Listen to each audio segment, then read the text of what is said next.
Assalamualaikum warahmatullahi wabarakatuh. Perkenalkan, Rifka Yudra.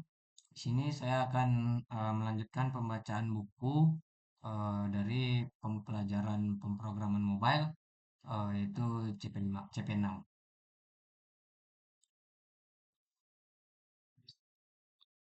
Langsung aja di bab satu ada philosophy of brick. Eh, itu ada native versus hybrid versus cross platform, the battle royale. Nah, dalam dunia pengembangan aplikasi mobile, kita sering dihadapkan pada dilema klasik yang mirip dengan memilih konsol gaming. Apakah kita harus setia pada satu platform eksklusif, atau mencari solusi yang bisa dimainkan di mana saja? Nah, pengembangan natif adalah pendekatan puris di mana kita menulis kode khusus untuk setiap sistem operasi, yaitu Swift atau Objective-C untuk iOS, atau Kotlin atau Java untuk Android. Di sisi lain, spektrum, kita mengenal pendekatan hybrid yang pada dasarnya adalah penipuan visual yang cukup cerdik namun seringkali mengecewakan dari segi performa. Aplikasi hybrid sebenarnya hanyalah sebuah website yang dibungkus dalam cangkang aplikasi web view. Nah, mirip seperti membuka situs web di browser tetapi tanpa address bar di bagian atasnya. Teknologi seperti ini, seperti Ionic atau PhoneGap atau Cordova mempopulerkan metode ini karena kemudahannya. Jika kamu bisa membuat website dengan HTML, CSS, dan JS, maka kamu akan bisa membuat aplikasi mobile. Nah, sayangnya karena ini hanyalah browser yang menyamar, akses ke fitur native seperti kamera atau sensor seringkali terasa lambat dan penuh bug. Pengguna akan segera menyadari bahwa aplikasi tersebut tidak terasa nyata karena animasi yang terbatas. Di kemudian hadirlah cross platform native. Nah, di kategori di mana React Native dan kompetitornya seperti Flutter bertahta sebagai solusi jalan tengah yang paling masuk akal saat ini. Nah, berbeda dengan hybrid yang hanya menampilkan halaman web, React Native benar-benar merender komponen UI asli milik sistem operasi. Sehingga tombol yang kamu lihat di layar hanyalah tombol native Android atau iOS yang sesungguhnya. Nah, mengapa React Native lebih unggul dibandingkan Flutter? Nah, dalam konteks tertentu, atau mengapa ia masih bertahan meski teknologi yang bermunculan? Jawabannya terletak pada ekosistem JavaScript yang sudah menjadi bahasa pemrograman yang paling populer di dunia. Nah, yang artinya kolam talenta developernya sangat luas dan melimpah. Jika kamu sudah menguasai React untuk web, nah transisi ke React Native terasa sangat natural karena pola pikir komponen yang manajemen datanya hampir identik. Nah, selain itu, raksasa teknologi seperti Meta, Facebook, Microsoft, dan Spotify berinvestasi besar-besaran untuk menjaga teknologi ini tetap relevan dan performan. Nah, namun kita harus jujur bahwa pendekatan cross-platform ini bukanlah sihir yang sempurna tanpa celah sama sekali, melainkan sebuah seni kompromi teknik. Ada kalanya kita tetap perlu menulis sedikit kode native Switch atau Kotlin untuk fitur yang sangat spesifik yang membutuhkan performa ekstrem. Nah, kesimpulannya memilih arsitektur bukanlah tentang mencari mana yang terbaik secara absolut, melainkan mana yang paling tepat untuk konteks proyek sumber daya yang kita miliki. Nah, untuk mahasiswa atau founder startup yang ingin memvalidasi ide secepat mungkin ke pasar Android iOS sekaligus, nah React Native adalah senjata pemungkas yang paling efisien. Nah, yang kedua ada Under the Hood, Bricks, Thirds, and GSI. Nah, ini untuk memahami bagaimana React Native bekerja, kita perlu membayangkan sebuah komunikasi yang terjadi antara dua dunia yang terpisah total. Nah, dua dunianya itu ada JavaScript tempat untuk kita menulis logika dan dunia native untuk tempat HP bekerja. Secara default, kedua dunia ini tidak saling mengerti bahasa satu sama lain. JavaScript tidak paham apa itu UI view di iOS dan Android tidak peduli apa itu raw function di JS. Nah, dalam arsitektur lama, React Native sebelum era baru, solusi untuk masalah ini adalah sebuah mekanisme yang disebut dengan the bridge atau jembatan. Karena bridge itu artinya jembatan ya. Nah, proses pengiriman pesan ini menggunakan format yang disebut dengan JSON serialization. Nah, yang secara teknis mirip dengan mengubah objek kompleks menjadi teks panjang agar bisa dikirimkan. Ketika pesan JSON sampai di sisi native, pesan tersebut harus dibongkar atau deserialisasi, dibaca, dan kemudian perintahnya dieksekusi oleh sistem operasi untuk memperbarui layar. Proses bungkus-membungkus serialisasi Nah, dan bongkar-membongkar deserialisasi. Nah, ini memakan waktu dan sumber daya komputasi yang tidak sedikit jika diperlukan jutaan kali per detik. Nah, selain masalah serialisasi dan React Native beroperasi menggunakan sistem multi-threading. Nah, ini nih untuk memisahkan tanggung jawab kerja ke jalur yang berbeda-beda agar UI tidak macet. Ada tiga thread yang harus kamu kenal. Main thread atau UI thread yang ini memiliki sistem operasi untuk menangani tampilan.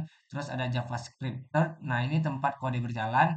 Yang terakhir ada shadow thread. Nah, ini untuk menghitung tata letak atau untuk layout ya. Nah, masalah sering muncul karena JavaScript dan main thread bekerja secara sinkron, artinya mereka tidak terlalu sinkron dalam waktu nyata.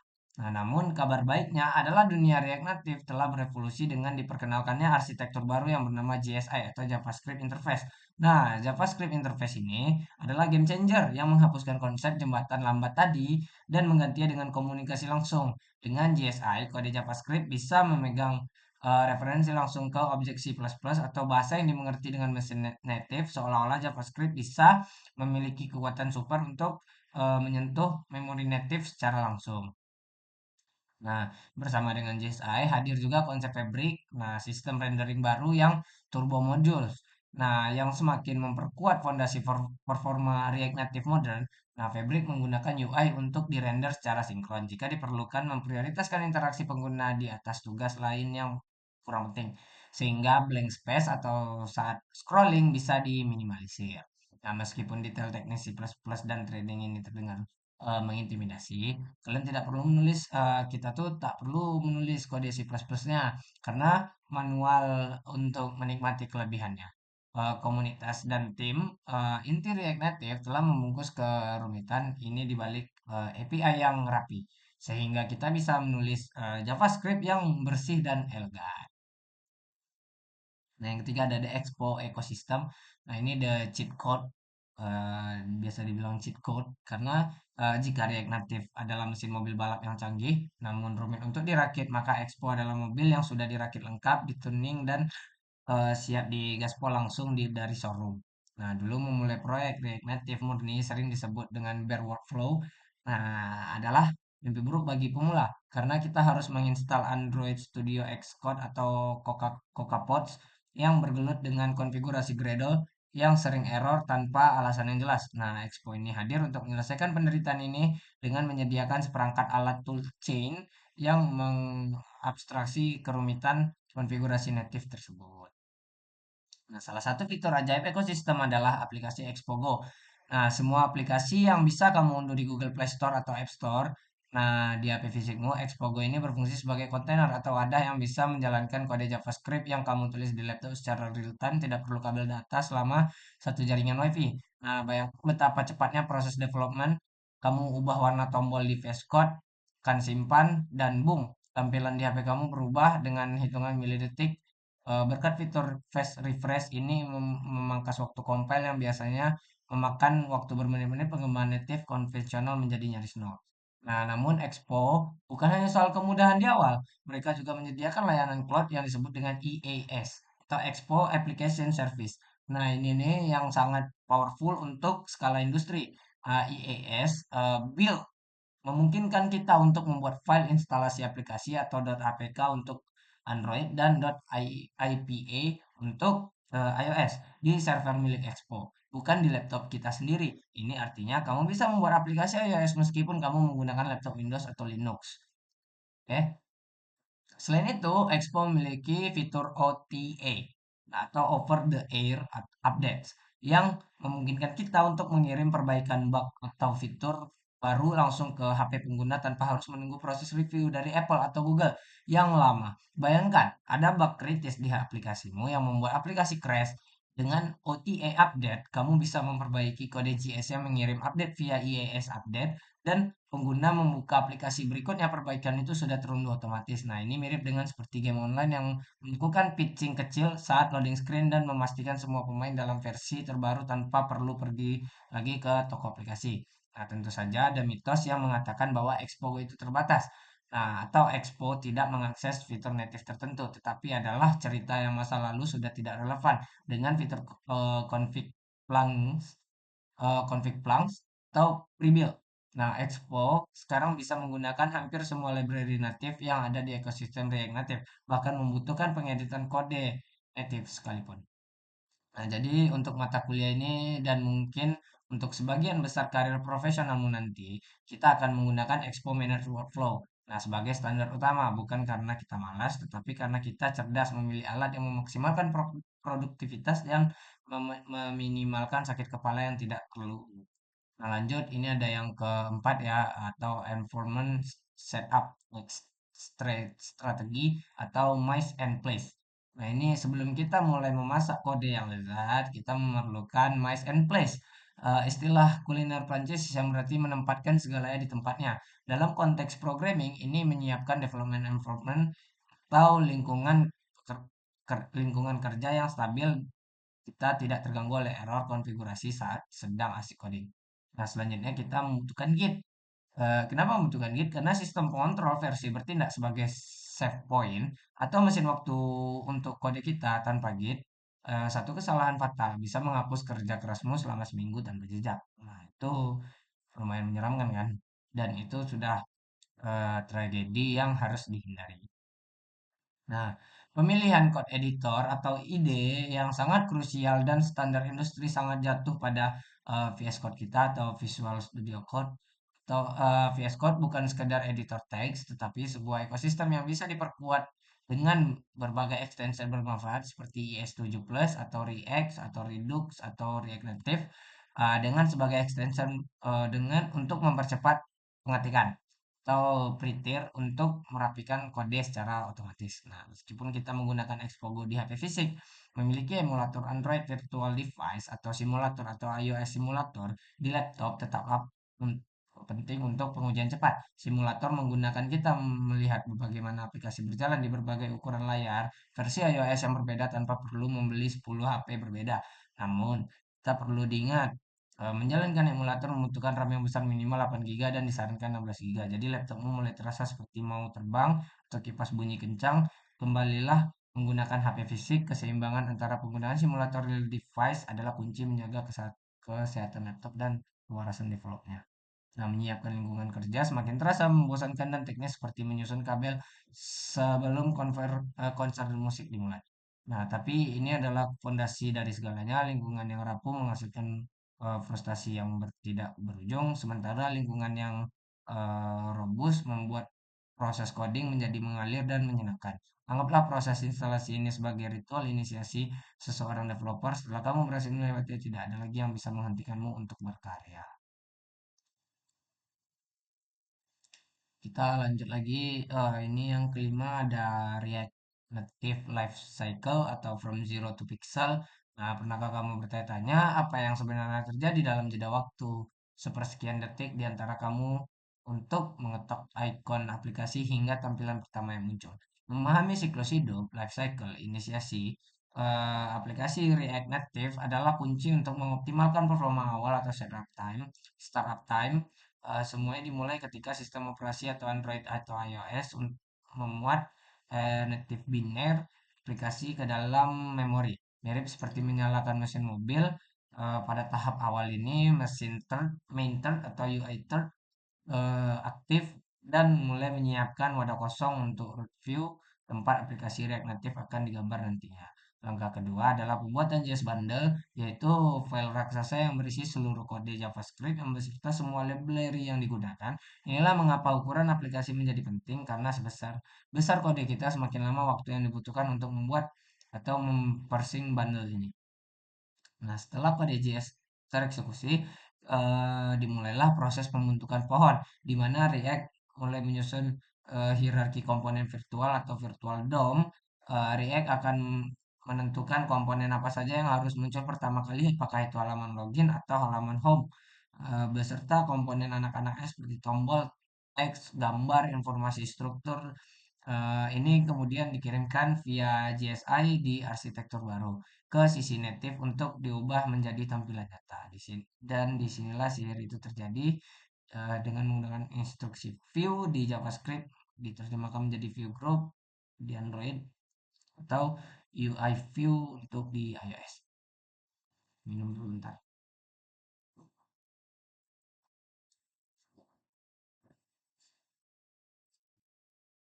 Selanjutnya setelah aplikasi tampil, kita masuk ke fase update atau re-render untuk merupakan siklus hidup yang terus berulang menerus selama aplikasi digunakan. Setiap kali ada perubahan data atau state berubah atau input dari pengguna tombol ditekan, React akan menghitung ulang apa yang perlu berubah di layar. Kuncinya di sini adalah efisiensi React Native berusaha keras untuk hanya memperbaharui bagian layar yang berubah saja, bukan menggambar seluruh halaman dari nol. Nah, terakhir ada fase unmounting, yaitu ketika sebuah komponen dihapus dari layar, misalnya saat pengguna berpindah dari halaman home ke halaman settings. Pada fase ini sangat penting untuk melakukan pembersihan atau clean up, seperti matikan timer, membatalkan request data yang belum selesai, atau berhenti mendengarkan sensor GPS. Memahami siklus hidup ini memberikan kita visi X-ray terhadap aplikasi yang kita buat. Nah, kita tidak lagi melihat aplikasi sebagai kontak kita misterius, melainkan sebagai serangan proses logis yang bisa diukur, diprediksi, dan dioptimalkan. Nah, terakhir yang keenam ada integrasi keislaman. Nah, ini tentang spiritual. Kita skip aja. Terus ada soal lanjut ke bab 2 ada TypeScript Modern JS atau The Rules of Engagement. Modern JavaScript esensial atau upgrade senjatamu. Sebelum kita melangkah lebih jauh ke dunia TypeScript, kita harus mengakui bahwa fondasi utamanya Java tetaplah JavaScript. Namun JavaScript yang kita gunakan bukanlah versi jadul tahun 2000-an yang penuh dengan var, fungsi callback yang membingungkan. Melainkan versi modern yang sejak IS6 atau ECMAScript 2015 hingga sekarang. Nah, perubahan yang paling mendasar, yang paling wajib kamu terapkan mulai detik ini adalah meninggalkan kata kunci var dan beralih sepenuhnya ke let dan cons. Variabel var memiliki masalah yang serius dengan hal scooping atau cakupan wilayah, di mana variabel bisa bocor keluar dari blok logika yang menyebabkan bug yang sulit dideteksi. Sebaliknya, let dan cons memiliki black scope yang jelas, artinya variabel tersebut hanya hidup di dalam kurung kurawal tempat mereka didefinisikan. Menjaga memori tetap bersih dan terprediksi menggunakan cons sebagai default. Semua variabel yang nilainya tidak akan berubah seperti link API atau fungsi warna untuk mengecek ketidaksengajaan penyimpanan data. Selanjutnya kita memiliki arrow function yang bukan hanya sekedar cara menulis fungsi yang lebih pendek, tetapi juga solusi yang cerdas masalah konteks disk yang terkenal membingungkan di JavaScript. Dalam fungsi tradisional, kata kunci disk bisa berubah makna tergantung siapa yang memanggil fungsi tersebut, seringkali menyebabkan error atau undefined yang membuat frustasi. Arrow function kali menyebabkan memiliki konteks disk sendiri melainkan mewarisinya dari lingkup sekitar yang membuatnya sangat sempurna untuk menggunakan komponen React secara visual. Sintaks ini juga lebih bersih, membuang kata kunci function dan return yang berlebihan untuk logika sederhana atau satu baris. Nah, fitur sihir berikutnya yang akan sering kita gunakan ada destruction, dan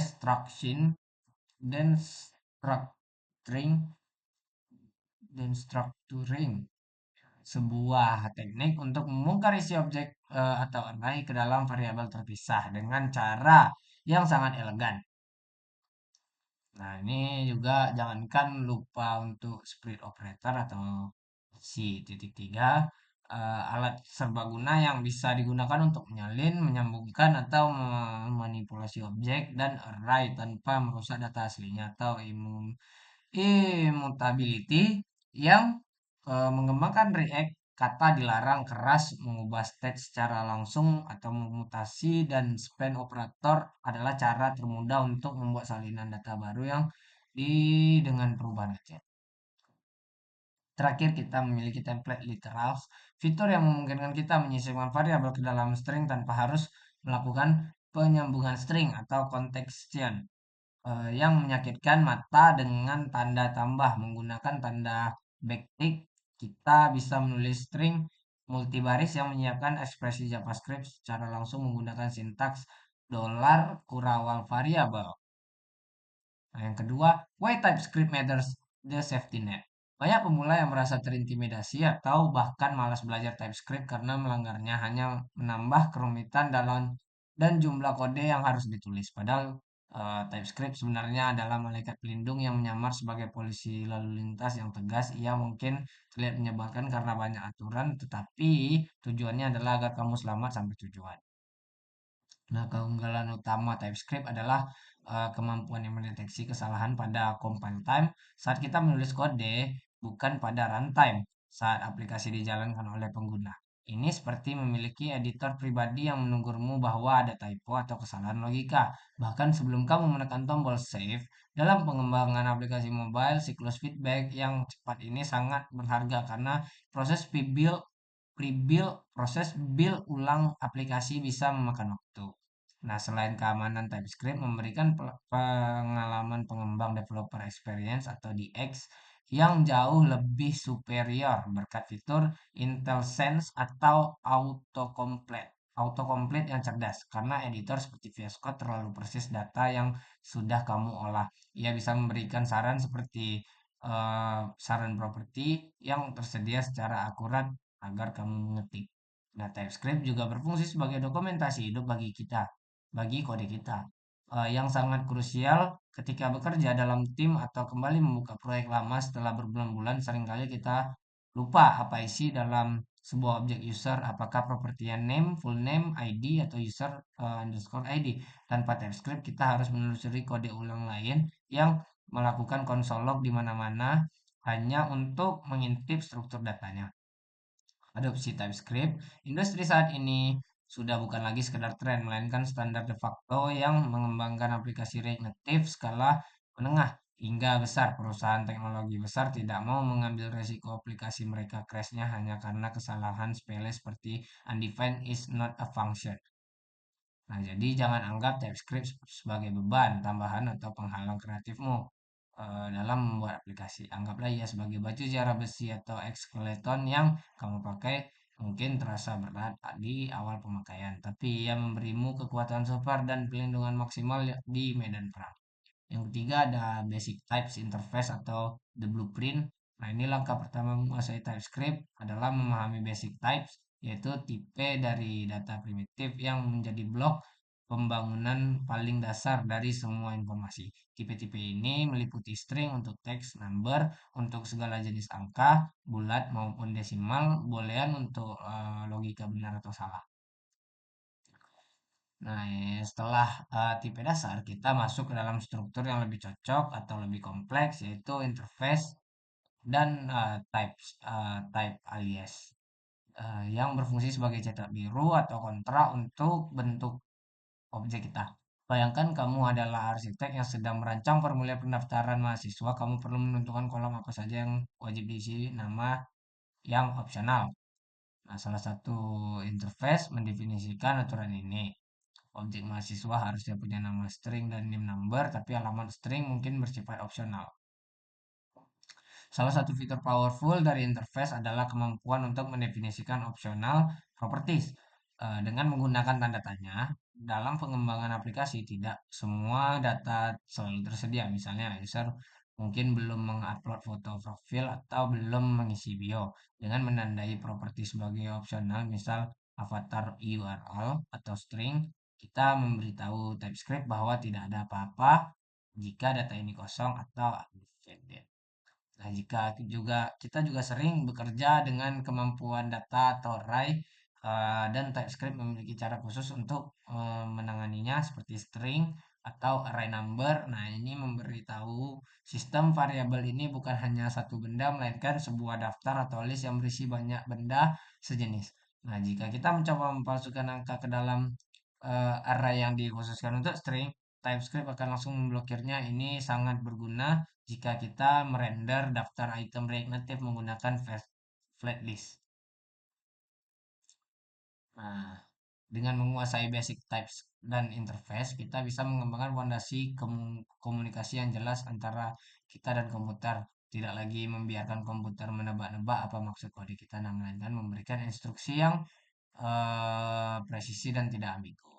Nah, yang keempat ada generics dan utility types, dan magic tools. Nah, ini jika interface adalah cetak biru statis, maka generics adalah cetak biru yang fleksibel dan bisa beradaptasi. Ini mirip seperti wadah makanan yang bisa menyesuaikan isinya. Dalam pemrograman, kita seringkali membuat komponen atau fungsi yang bisa bekerja dengan berbagai jenis data tanpa harus menulis ulang kode untuk setiap type. Nah, dengan generasi kita bisa membuat satu komponen atau custom list array yang cerdas, yang tahu tipe data apa saja yang ia render. Jika kita masukkan data film ke dalamnya, TypeScript akan otomatis tahu bahwa dalam setiap item di list tersebut memiliki judul dan durasi. Jika kita masukkan data user, ia tahu itemnya punya nama dan email. Nah, selain generics, buatan sendiri, TypeScript menyediakan sekumpulan utility type bahwa yang sangat berguna untuk memanipulasi type data yang sudah ada tanpa harus menulis ulang. Salah satu yang paling sering dipakai adalah partial T yang secara ajaib mengubah semua properti dalam sebuah interface menjadi opsional. Nah, kebalikan dari parsial adalah required T. Nah, yang memaksa semua properti menjadi wajib dan read only T yang membuat properti tidak bisa diubah setelah dibuat. Nah, namun ada dua utility type yang lain yang sangat powerful untuk memilih data, yaitu pick TK atau omit TK.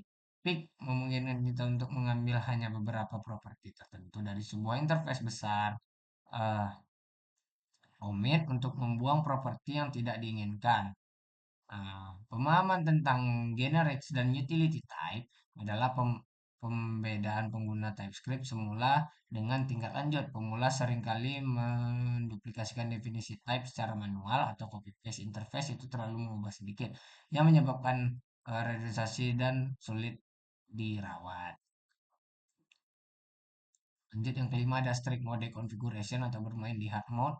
Nah, sekarang setelah kita memahami sintaks dan fiturnya, kita perlu membahas tentang aturan main atau konfigurasi lingkungan yang kerja kita melalui file tconfig.json.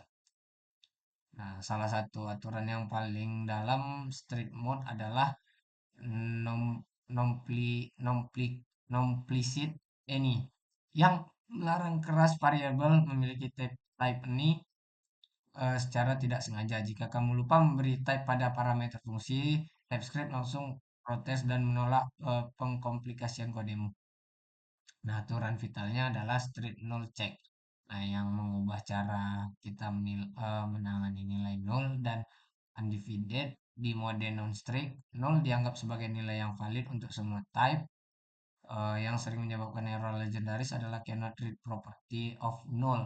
Dengan strict null check aktif, string dan string, null dianggap sebagai dua type yang berbeda total. Konfigurasi tconfig.json juga mengatur bagaimana TypeScript menerjemahkan kode modern menjadi JavaScript yang bisa dimengerti berbagai perangkat target version. Nah, mengadopsi strict mode mungkin terasa seperti memakai baju yang sangat ketat pada awalnya membatasi gerak dan terasa mengekang. Banyak developer yang tergoda untuk memastikan aturan-aturan ini demi kenyamanan saat agar kode jadi. Nah, sebagai penutup bab ini, ingatlah bahwa TypeScript memiliki konfigurasi ketatnya hanyalah alat bantu, bukan tujuan akhir. Ini kita skip dulu. Lanjut ke bab 3, yaitu Components the Lego Block of UI. Function Component Paradigm dan New Meta.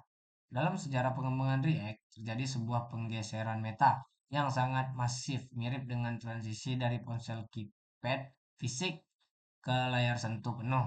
Dulu, para pengembang React mengandalkan kelas komponen yang syarat dengan konsep pemrograman berorientasi objek atau OOP klasik, lengkap dengan disk, pewarisan invariance, dan metode siklus hidup yang bertele-tele. Nah, fungsional komponen pada dasarnya hanya sebuah fungsi pada JavaScript yang bisa menerima argumen disebut props dan mengembalikan elemen UI JSX. Perkiraan ini seperti rumus matematika sederhana.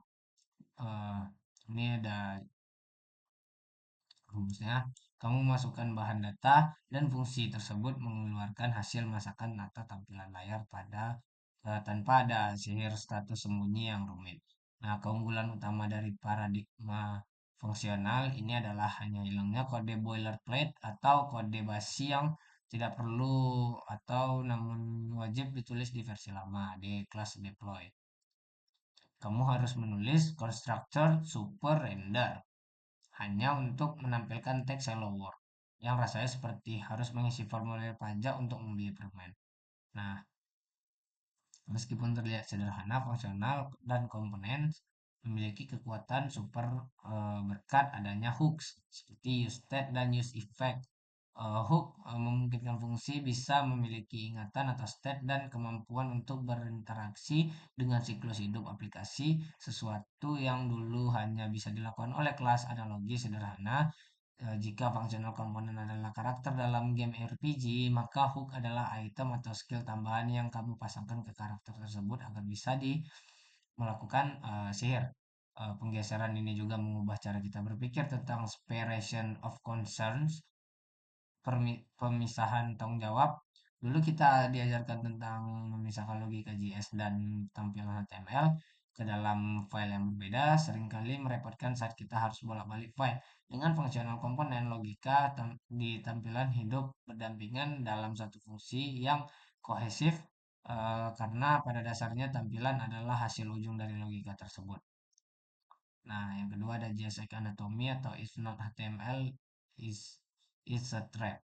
Nah, saat pertama kali melihat kode React Native, reaksimu adalah, loh kok ada HTML dalam JavaScript? Nah, ini ilegal. Karena itu bukan HTML, melainkan JSX atau JavaScript MXL, XML. Nah, sebuah ekstensi yang memungkinkan kita menulis struktur UI dalam gaya yang mirip HTML atau XML. Nah, ini hanya adalah gula sintak atau synthetic sugar yang dirancang untuk menghubung panggilan fungsi JavaScript yang rumit menjadi suatu visual yang mudah dibaca manusia. Nah, namun karena JSX adalah JavaScript yang menyamar, ada beberapa aturan ketat yang membedakan dari HTML biasa, dan ini sering menjadi jebakan bagi pemula. Nah, kekuatan sejati JSX terletak pada kemampuan untuk menyisipkan ekspresi JavaScript dinamis langsung dalam bentuk markah UI menggunakan tanda kurung kurawal. Nah, bayangkan, kurung kurawal ini sebagai portal dimensional yang menghubungkan dunia statis atau UI dengan dunia logika pemrograman. Di dalam portal ini, kamu bisa melakukan operasi matematika memanggil fungsi yang menampilkan variabel secara real time. Nah, aturan emas lain dalam JSX adalah setiap komponen yang harus mengembalikan satu elemen induk atau single parent elemen. Kamu bisa mengembalikan dua view yang sejajar tanpa membungkus karena eh, sebuah fungsi JavaScript hanya bisa mereturn satu nilai. Selain itu, berbeda dengan HTML yang pemaaf, JSX sangat ketat untuk penutupan tag closing tag. Di HTML, kamu mungkin terbiasa membiarkan tag input atau img buka begitu saja tanpa menutup dan browser akan menebak maksudmu. Di JSX, setiap tag wajib ditutup, entah itu dengan pemasangan penutup teks atau teks atau penutup sendiri image. Nah, yang ketiga ada core component library, the structure pack, membangun aplikasi React Native. Itu ibarat bermain Lego, kamu tidak membuat plastik sendiri, tapi kamu diberi kotak balok dasar untuk disusun menjadi apa saja. Balok-balok dasar ini disebut dengan core component. Dan paling fundamental dari semuanya adalah view. Anggaplah view sebagai div dan di dunia web kontak kosong serbaguna menjadi wadah bagi komponen lainnya. Nah, komponen vital kedua adalah teks dan disinilah React Native sangat berbeda dan jauh lebih ketat dibandingkan browser di web. Di web kamu bisa mengetik teks sembarangan di dalam div atau body. Nah, di dalam dan teks itu muncul. Di React Native semua string atau teks itu wajib dibungkus dengan komponen teks. Nah, jika kamu mencoba menaruh kata halo langsung di dalam view tanpa membungkusnya dengan teks, aplikasi akan mengalami crash. Nah, selanjutnya kita punya image komponen yang bertugas menampilkan gambar baik itu dari aset lokal disimpan di dalam aplikasi maupun dari jaringan internet atau URL. Nah, ini menampilkan gambar di mobile tidak sederhana di web karena kita harus memikirkan ukuran dan resolusi layar yang beragam. Aplikasi mobile tidak lengkap tanpa kemampuan untuk digulir dan disitulah scroll view berperan. Scroll view adalah wadah generik yang memungkinkan konten di dalamnya digeser vertikal atau horizontal jika ukurannya melebihi layar. Namun ada satu peringatan besar yang harus dicatat. Scroll view merender secara komponen anaknya sekaligus pertama kali dimuat. Nah, untuk interaksi pengguna, kita dulu memiliki komponen seperti button yang tampilannya kaku dan berada di tiap OS atau touchlet opacity. Nah, namun standar modern menyarankan penggunaan pressable, komponen yang lebih fleksibel dan feature proof untuk mengalami sentuhan. Nah, terakhir kita punya text input. Nah, ini komponen yang memungkinkan pengguna mengetik data seperti email atau kata sandi. Komponen ini adalah jembatan komunikasi kedua arah antara pengguna dari aplikasi. Yang keempat ada handling save area dan not nightmare. Nah, di era kejayaan iPhone 6 atau Android lama, layar HP hanyalah persegi panjang yang sempurna. Dan hidup sebagai developer terasa indah dan sederhana. Namun sejak aplikasi menuju iPhone X dengan Pony Note ikoniknya, pada produsen Android mengikuti dengan lubang kamera pons hole serta layar melengkung persegi panjang itu telah mati.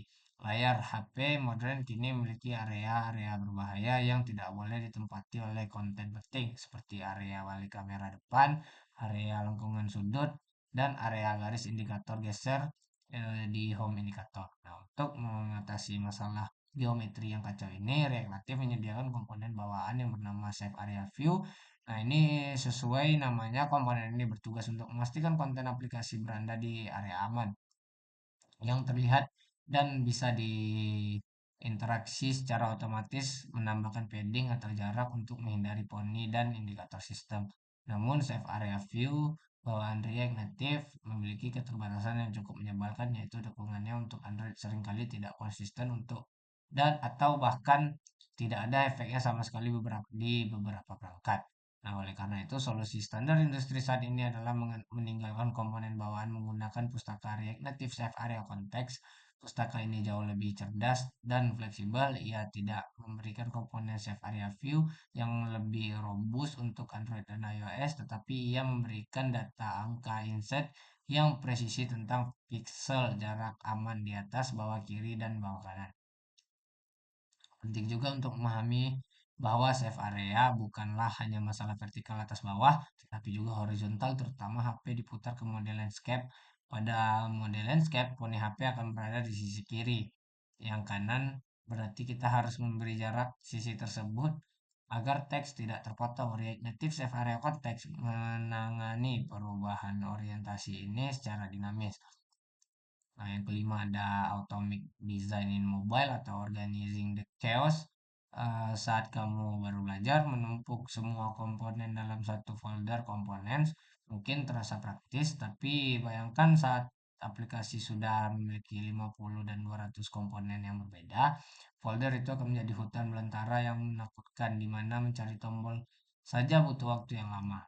Nah, tingkatkan pertama dan terkecil adalah atom. Nah, ini adalah komponen dasar yang bisa dipecah lagi tanpa kehilangan fungsinya seperti tombol button, input text atau text input, atau icon yaitu tipografi. Nah, tingkatan kedua adalah molecules. Nah, molekul adalah gabungan dari dua atau lebih atom yang membentuk satu unit fungsional sederhana. Contoh klasiknya adalah sebuah search bar atau bilah pencarian yang terdiri dari atom input untuk mengetik atom icon, kaca pembesar, dan mungkin butuh atom button untuk tombol hapus. Nah, tingkatan ketiga ada organisme atau organisme yang kombinasi dari molekul atom dan organisme lain untuk membentuk bagian antarmuka yang kompleks dan utuh. Nah, tingkatan yang terakhir adalah template dan page atau screen. Nah, template adalah struktur kerangka halaman tanpa data nyata, sedangkan page adalah wujud akhir dan di mana eksporter page biasanya berada di dalam folder app, sementara atom, molekul, dan organisme tersimpan pada folder src atau komponen. Nah, ini kita skip aja dulu, kita langsung ke sini. Styling layout, black box, mystery. Nah, the Yoga Layout Engine, the Universal Translator. Banyak pengembang web yang baru terjun ke React Native sering sekali terjebak dalam kesalahpahaman fatal bahwa mereka sedang menulis CSS biasa. Mereka mencoba menggunakan properti seperti display, grid, float, dan relief atau animasi CSS yaitu add keyframe. Yang bingung mengapa aplikasi mereka malah crash dan tidak menampilkan apa-apa.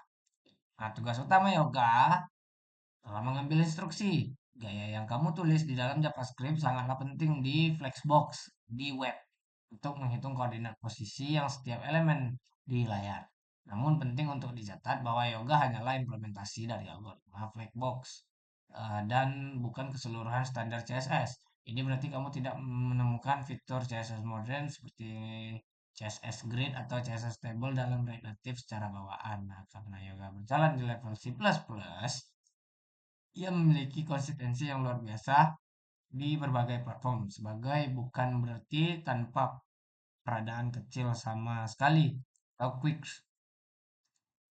Nah, selain Flagbox, Yoga juga menangani properti dimensi dasar seperti width, height, padding, dan margin dengan cara sedikit berbeda dari web. Di React Native, semua angka dimensi adalah unless atau tanpa satuan. Nah, yang kedua ada flex direction atau axis atau the compass of UI. Nah, jantung dari penguasaan flagbox terletak pada pemahaman mendalam tentang dua garis imaginer atau main axis sumbu utama dan cross axis adalah sumbu silang. Bayangkan kamu adalah seorang sutradara baris berbaris yang sedang mengatur pasukan. Kamu perlu memasukkan apakah pasukan akan berbaris memanjang ke belakang atau berjejer ke samping. Perbedaan terbesar adalah sering menyebab pengembangan web yang beralih dari mobile adalah nilai default atau flex direction. Di dunia web, elemen secara alami berjejer ke samping dan atau menumpuk gantung tipe elemennya, tapi flexbox web defaultnya adalah row. Untuk mengontrol posisi elemen di sepanjang sumbu utama, kita menggunakan properti JustFiContent. Bayangkan ini sebagai alat mengatur jarak antar elemen-elemen barisan. Apakah kamu ingin elemen-elemen itu berkumpul di awal atau flag start, berkumpul di tengah center, atau tersebar merata dengan jarak yang sama atau space between. Jika flag direction adalah kolom vertikal, maka justify content center akan membuat kontenmu berbeda di tengah-tengah layar secara vertikal. Selain itu, ada properti allegiance self yang memungkinkan sebuah elemen anak untuk mengembangkan tahap aturan atau allegiance items milik induknya. Misalnya untuk memerintahkan semua anak rata kiri, flag start, tapi ada satu anak bandel yang ingin berada di kanan sendirian. Nah, itu biasa diberi allegiance self atau flag end. Menguasai Flagbox di React Native bukannya tentang menghafal semua properti, melainkan melatih institusi spesial. Kamu harus bisa melihat sebuah desain UI di Figma dan secara mental membedahnya. Oke, ini ada nilai kolom besar, di dalamnya ada baris untuk header. Nah, yang ketiga ada responsive dimension atau delicate UI. Nah, di dunia Android yang berfragmentasi, kita dihadapkan dengan ribuan jenis perangkat dengan ukuran layar yang berbeda, mulai dari ponsel hingga tablet raksasa. Nah, Proactive Flag bekerja berdasarkan pengembangan jatah ruang yang tersedia. Jika kamu memberikan flag banding satu pada sebuah komponen, itu berarti ambil semua ruang kosong yang tersisa. Jika komponen satu diubah dalam satu wadah, keduanya diberi flag satu, maka membagi ruang sama rata 50-50. Jika satu komponen flag dibagi dua, yang lain flag satu, maka total dibagi menjadi tiga bagian. Nah, namun ada kalanya kita benar-benar butuh tahu ukuran aktual layar, misalnya untuk membuat elemen yang ukurannya persis setengah layar dikurangi margin. Untuk ini React Native menyediakan EPA dimension, tapi cara lebih modern untuk disarankan untuk menggunakan hook use window dimension. Nah, strategi lain yang penting adalah penggunaan aspek rasio. Terkadang kita ingin menampilkan gambar yang rasio lebar tingginya tetap terjaga, misalnya 1:16 untuk video yang tidak peduli berapa lebar layarnya dengan properti aspek rasio 16:9. Kita cukup menentukan lebarnya misalnya width 100%. Dan yoga secara otomatis akan menghitung tingginya agar rasionya pas.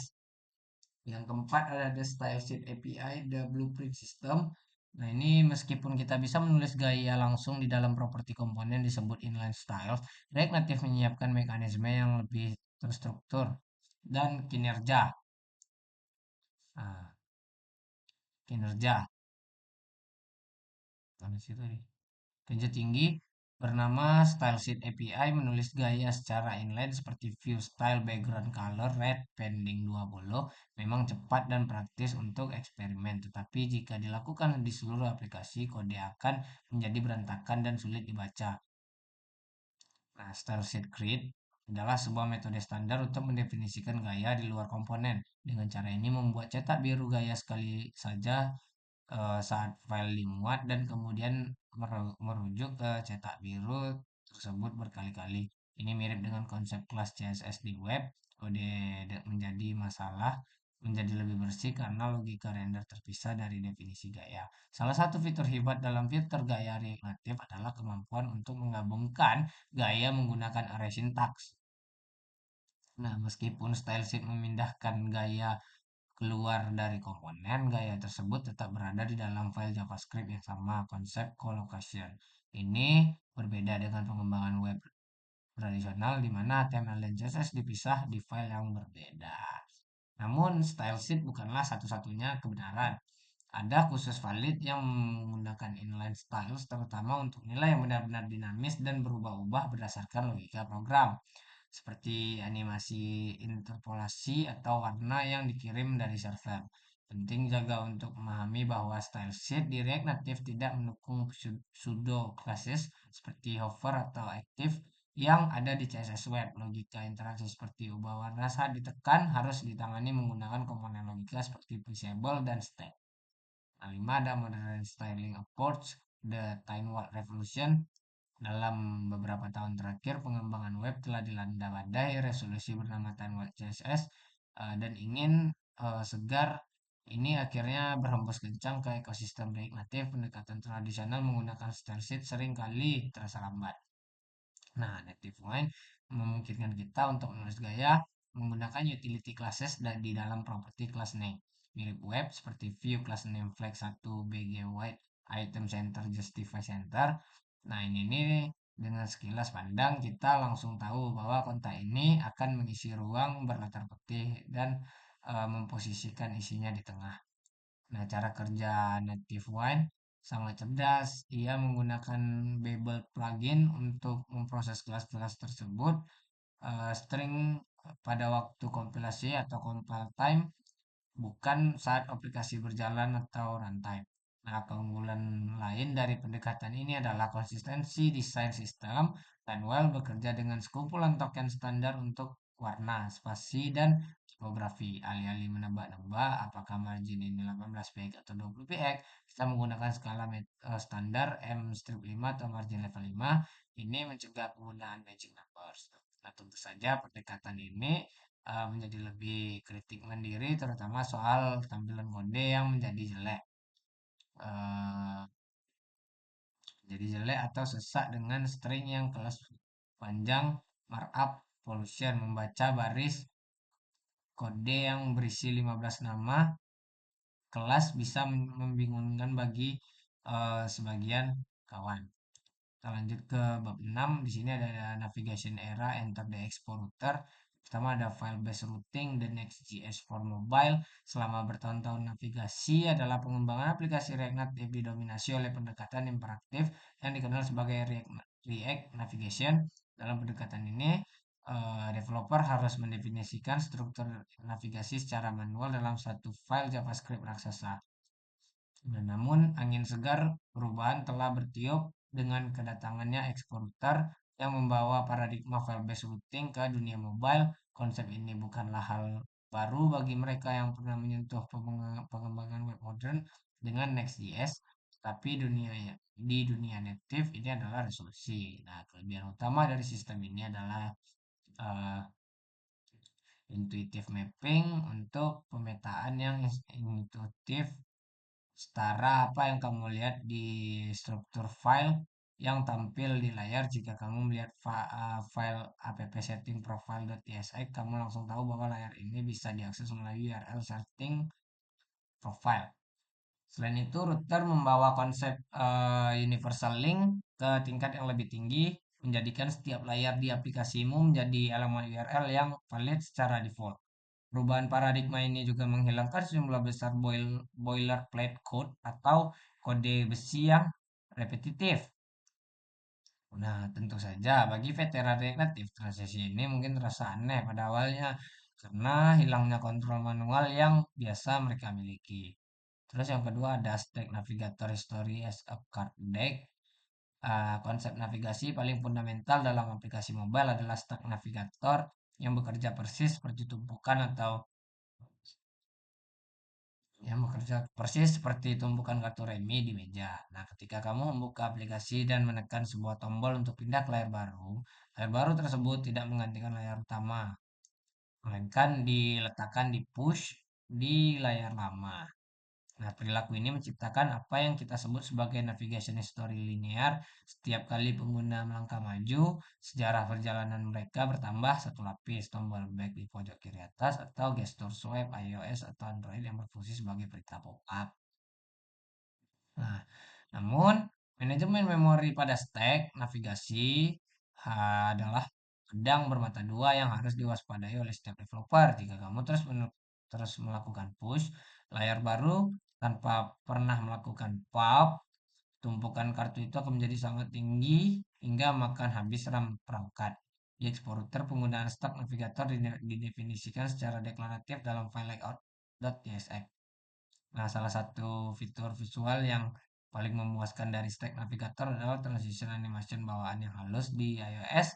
Layar baru meluncur dari kanan ke kiri, sementara dari layar lama bergeser sedikit efek parallax yang elegan. Penting juga untuk memahami perbedaan antara modal presentation dan card presentation dalam Stack. Yang ketiga ada tabs dan layout parallel universe. Jika stack navigator adalah tentang perjalanan linear maju mundur, maka tab navigator adalah tentang berpindah antar dunia paralel yang setara. Bayangkan sebuah rumah dengan beberapa ruangan utama, ruang tamu, dapur, kamar tidur. Kamu tidak termasuk ke dapur di ruang tamu dalam antrian menumpuk di ruangan, melainkan kamu berpindah lokasi.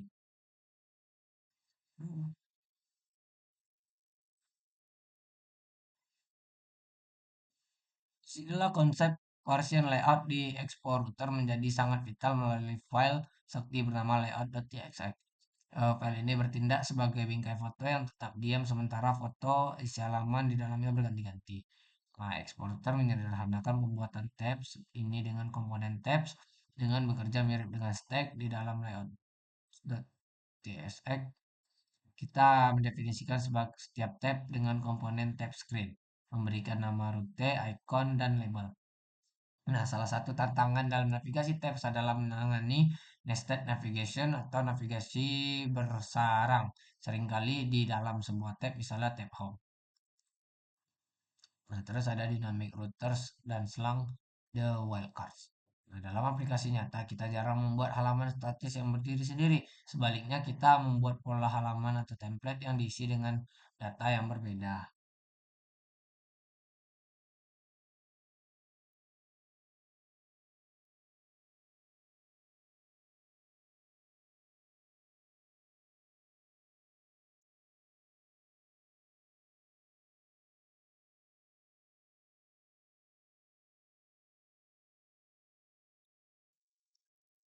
Jika kamu membuat file dengan nama id.tsx di dalam folder user, maka rute ini akan cocok dengan URL apapun yang memiliki pola user 123, user ABC, atau user Bambang.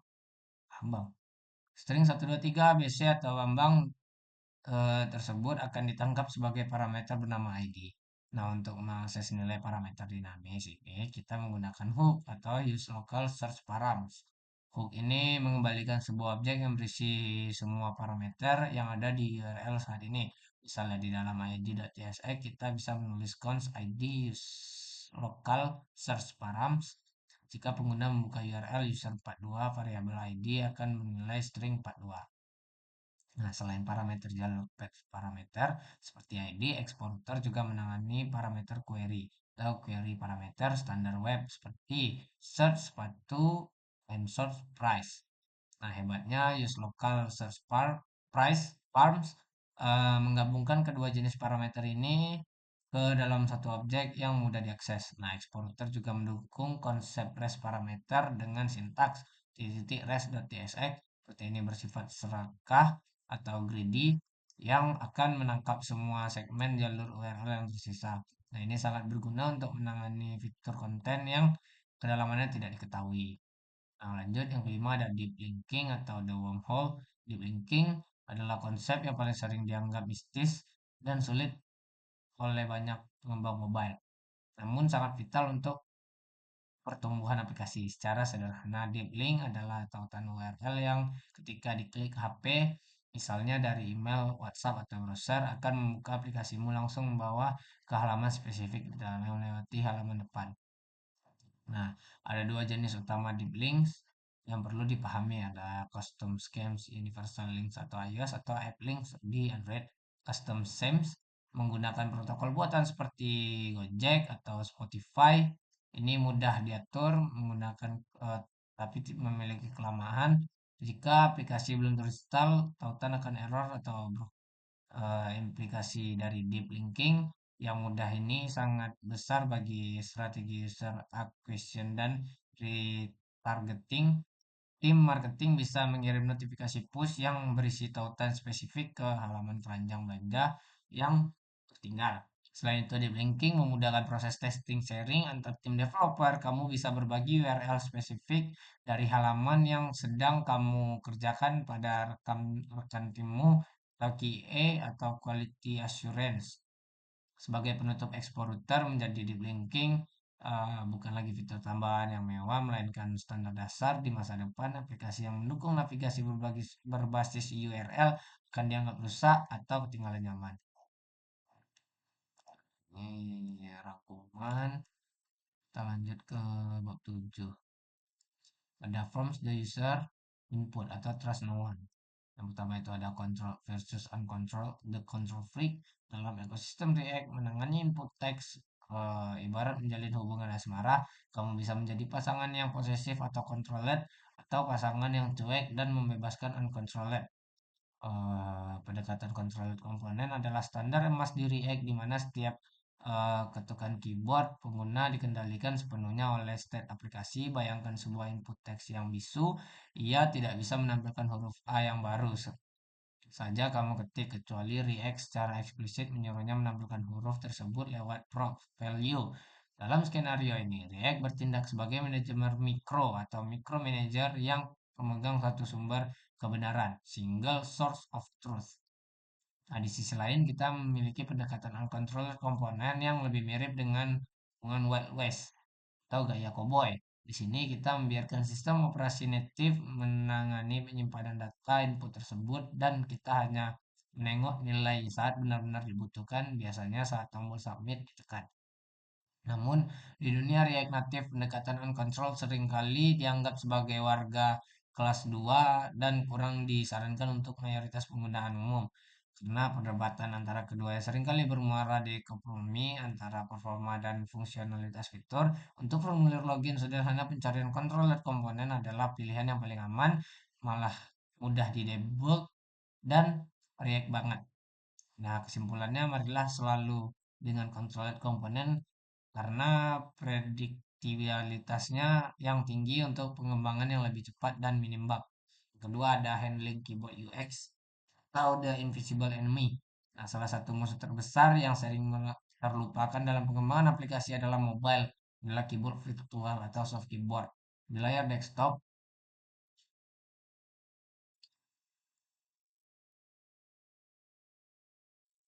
di dalam layar di dalam desktop yang luas, keyboard memiliki fisik yang tidak pernah mengganggu tampilan layar, tetapi di mobile, keyboard virtual adalah monster yang memakan hampir 40% hingga 50% ruang layar saat muncul. Untuk mengatasi invasi ruang layar ini, React Native menyediakan perisai bawaan bernama keyboard avoiding view Komponen ini bertugas secara otomatis menyesuaikan posisi konten di dalamnya, baik dengan mendorongnya ke atas atau padding untuk mengubah tingginya. Yang ketiga ada skema validation atau ZOT, the nightclub bouncer. Dahulu kala, validasi formulir dilakukan dengan rangkaian if-else yang panjang dan berbelit-belit. Sering disebut sebagai spaghetti validation. Kamu akan menemukan kode mengerikan seperti jika nama kosong atau return error. Nah, Zod memungkinkan kita untuk melakukan validasi berbasis skema declaration. Alih-alih menulis logika pengecekan manual, kita mendefinisikan bentuk data yang kita inginkan di awal. Kita bisa menulis const user schema sama dengan z object. Nah, ini seperti menulis aturan masuk kelab malam di papan tulis. Kelab. Harus pakai sepatu, umur minimal 21 dan bawa KTP. Zod. Nah, kekuatan Super Zod sesungguhnya muncul ketika dipadukan dengan TypeScript interface. Karena kita sudah mendefinisikan skema untuk data secara rinci, Zod bisa secara otomatis menggenerate tipe dan TypeScript untuk kita. Kita tidak perlu menulis interface user karena secara manual lagi. Karena cukup gunakan type user sama dengan z-infer type type of user schema. Nah, ini untuk menjamin bahwa tipe tipe di kode TypeScript kita selalu 100% sinkron dengan logika validasi runtime. Nah, yang keempat ada state management for forms. Nah, ini untuk konstruktor. Nah, ini solusi de facto. Industri saat ini adalah React from Home atau RHF. Pustaka ini bekerja dengan filosofi yang unik. Ia menggunakan pendekatan uncontrolled atau ref di balik layar untuk performa, tetapi memberikan API yang terasa seperti control untuk kemudahan penggunaan. Nah, dalam konteks React Native atau RHF ini menyediakan komponen pembungkus khusus yang bernama controller. Nah, karena komponen input di React Native tidak mengekspos ref HTML standar seperti web, controller bertugas menjawani logika RHF dengan komponen UI native. Nah, fitur pembunuh atau killer feature dari RAF adalah integrasinya yang mulus dengan Zod Resolver. Kita bisa langsung menyambungkan skema Zod yang sudah kita buat di bagian sebelumnya ke dalam hook atau use form.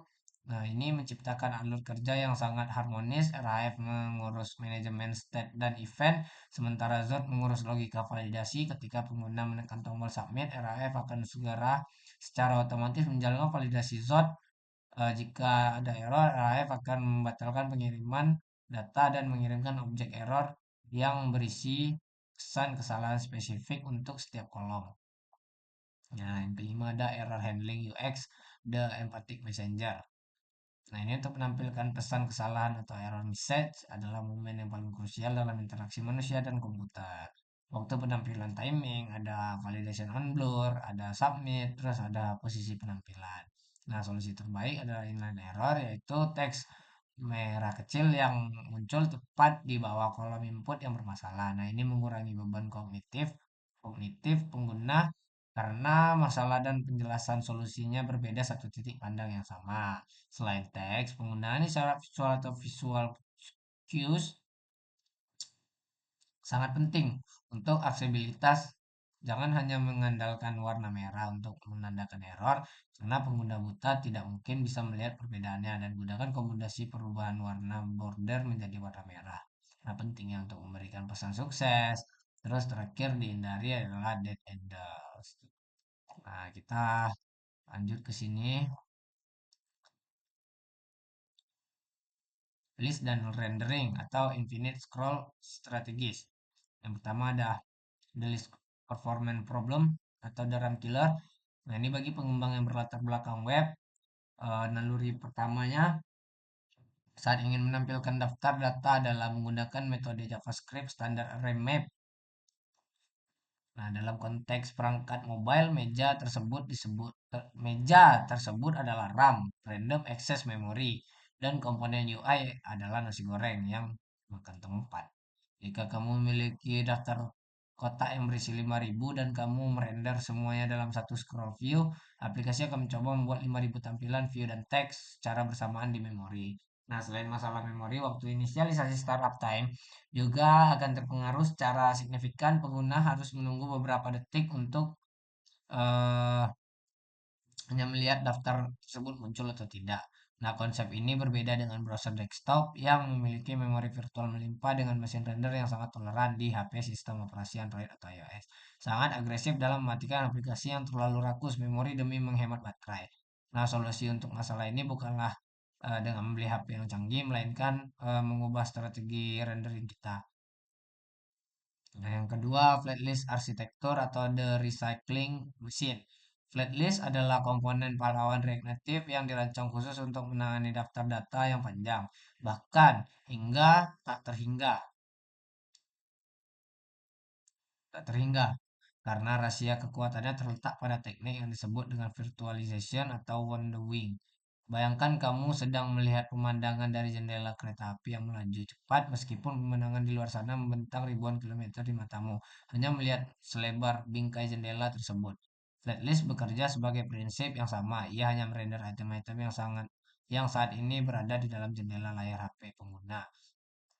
Terus mekanisme ini sering disebut sebagai view rescaling, recycling, atau daur ulang tampilan. Sebuah konsep dipinjam dari pengembangan native Android atau recycler view, iOS yaitu UI view. Saat untuk menggunakan flatlist, kita harus mengubah cara kita menulis kode dibandingkan eh, dengan map.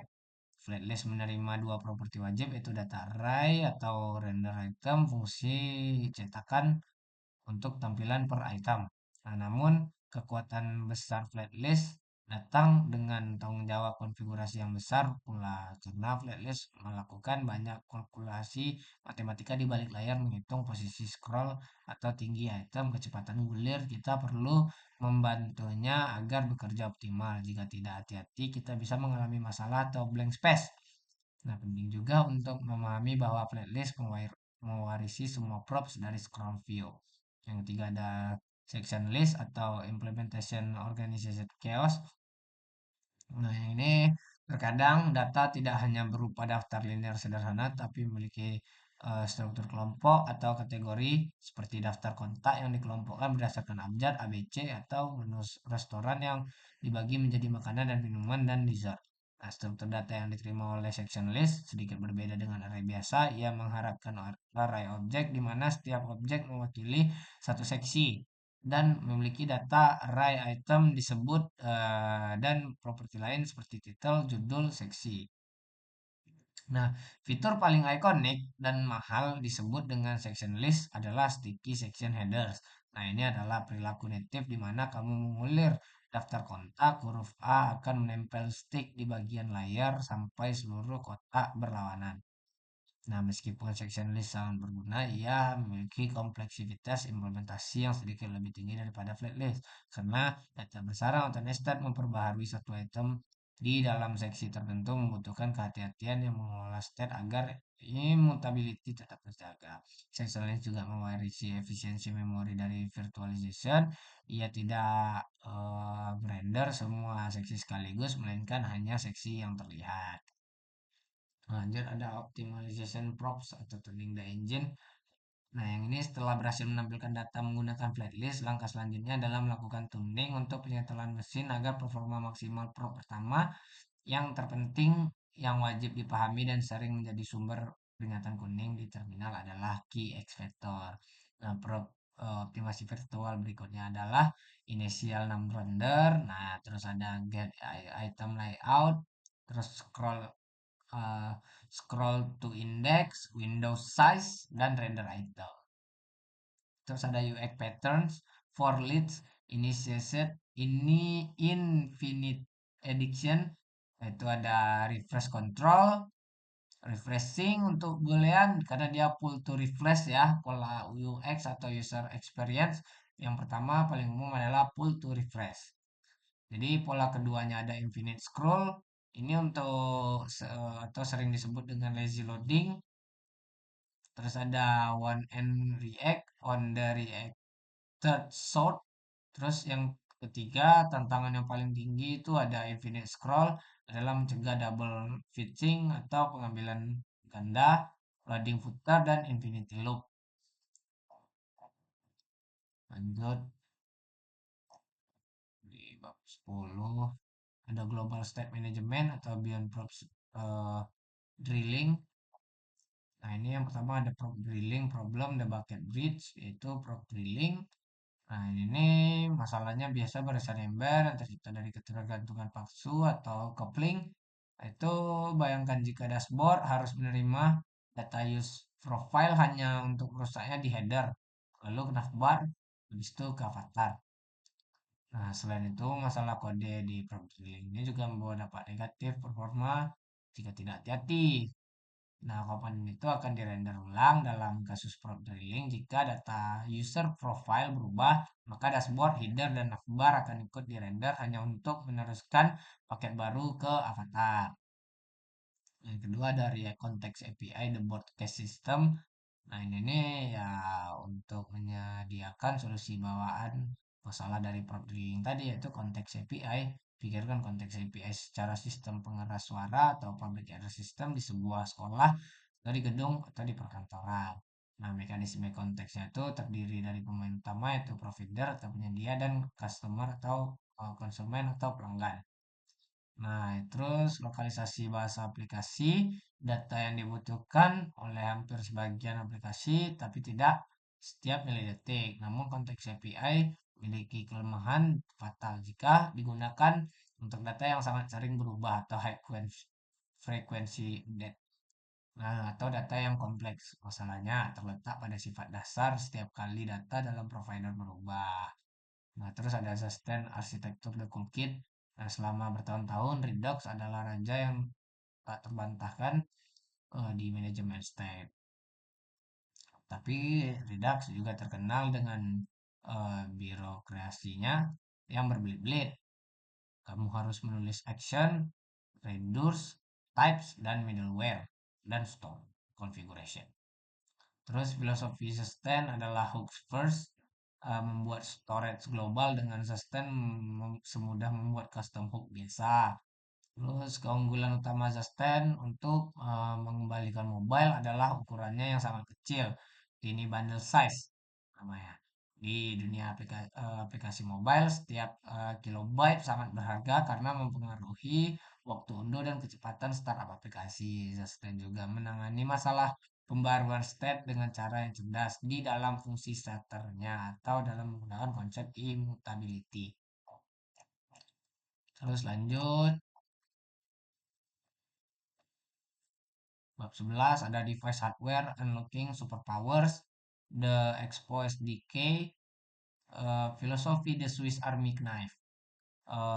Jika React Native adalah kerangka tubuh aplikasi, maka Expo SDK adalah sabuk peralatan canggih atau utility belt ala Batman yang memberikan aplikasi tersebut kemampuan super. Tanpa SDK ini, aplikasi React Native hanyalah sebuah tampilan web biasa.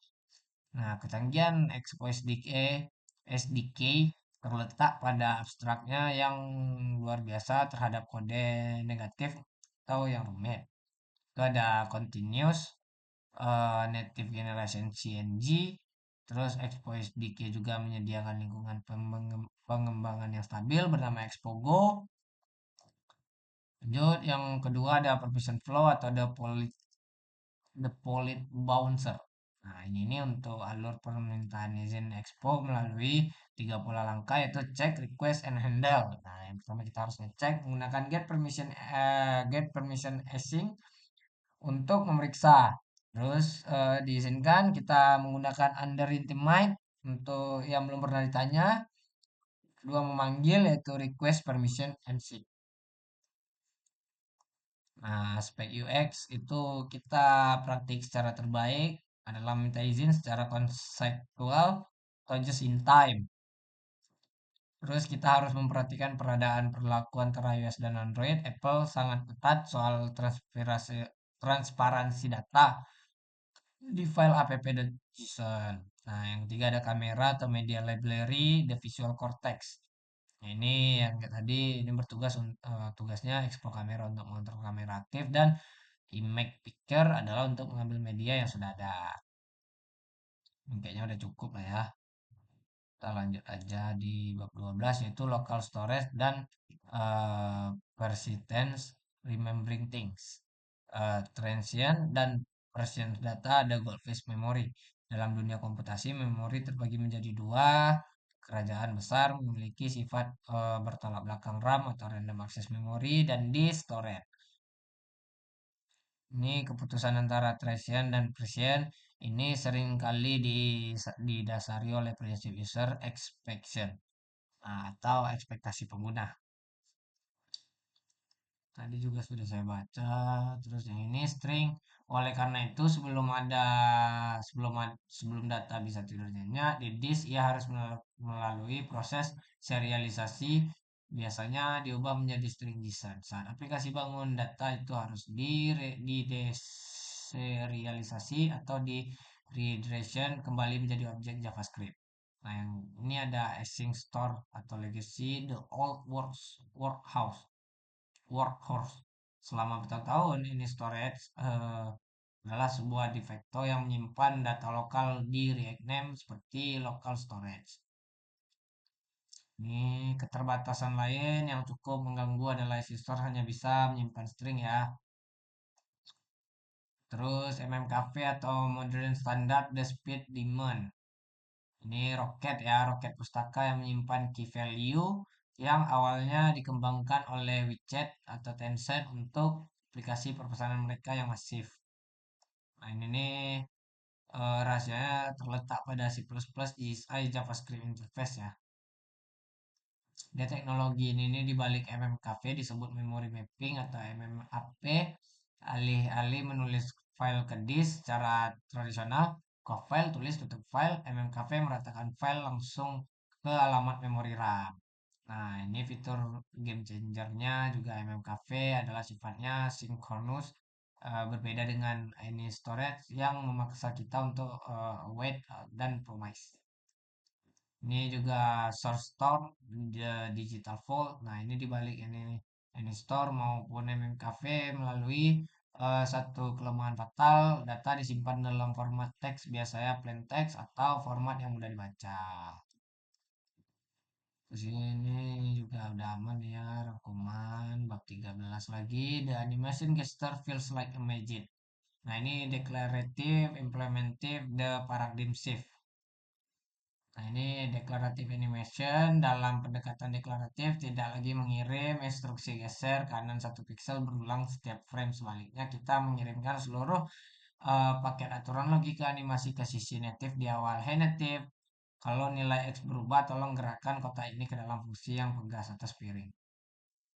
Nah, ini reminded three basic the UI champion. Pustaka standar industri untuk animasi deklaratif React Native saat ini adalah React Native Reanimated.